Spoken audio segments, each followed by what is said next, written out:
Social മീഡിയയിലൂടെ ദൃശ്യം പ്രചരിച്ചതിന് പിന്നാലെ യുവാവ് ആത്മഹത്യ ചെയ്ത സംഭവം സൈബർ ഇടത്തിൽ വലിയ പ്രതിഷേധത്തിന് കാരണമായിരിക്കുകയാണ്. കോഴിക്കോട് ഗോവിന്ദപുരം സ്വദേശി ദീപക്കാണ് ജീവനൊടുക്കിയത്. ബസ്സിൽ വെച്ച് ദീപക് ലൈംഗിക അതിക്രമം കാട്ടിയെന്ന് യുവതി പരാതിപ്പെട്ടിരുന്നു. യുവതി ചിത്രീകരിച്ച വീഡിയോ സോഷ്യൽ മീഡിയയിൽ പോസ്റ്റ് ചെയ്യുകയും വൈറലാവുകയും ചെയ്തിരുന്നു. ഇതിന് പിന്നാലെയാണ് ദീപക് ആത്മഹത്യ ചെയ്യുന്നത്. പണി ഞാൻ തരുന്നുണ്ട്. സംഭവത്തിൽ പ്രതിഷേധിച്ച് രാഹുൽ ഈശ്വർ രംഗത്തെത്തിയിരിക്കുകയാണ്. സംഭവത്തിൽ വ്യാജ വീഡിയോ നിർമ്മിച്ച യുവതിക്കെതിരെ കേസെടുക്കണമെന്ന് ആവശ്യപ്പെട്ട് രാഹുൽ മുഖ്യമന്ത്രിക്ക് പരാതി നൽകി. ഉറക്കം വരുന്നു. മുഖ്യമന്ത്രിക്ക് പുറമെ സംസ്ഥാന പോലീസ് മേധാവിക്കും രാഹുൽ പരാതി നൽകിയിട്ടുണ്ട്. വനിതയ്ക്കെതിരെ ആത്മഹത്യ പ്രേരണ കേസ് എടുക്കണമെന്ന് ആവശ്യപ്പെട്ടാണ് പരാതി.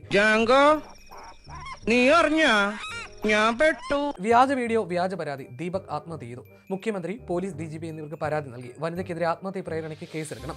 ഡിയർ സർ, ദീപക് എന്ന യുവാവിന്റെ ആത്മഹത്യയുടെ വാർത്തകൾ മുഖ്യധാര മാധ്യമങ്ങളിൽ വരുന്നുണ്ട്. ലിങ്ക് ചേർക്കുന്നു.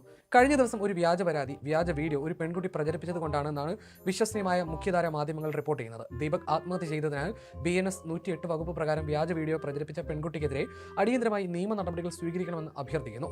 ദീപകിന്റെ കുടുംബത്തിന് നിയമസഹായം, സാമ്പത്തിക സഹായം എന്നിവ ലഭ്യമാക്കണം. ഞാൻ രാഹുൽ ഈശ്വർ, മെൻസ് കമ്മീഷൻ ആക്ടിവിസ്റ്റാണ് ആൻഡ് ടീം. നിയമ സംവിധാനം അനുശാസിക്കുന്ന രീതിയിൽ എല്ലാ സഹായ സഹകരണവും നൽകാൻ തയ്യാറാണെന്നും രാഹുൽ പറയുന്നു.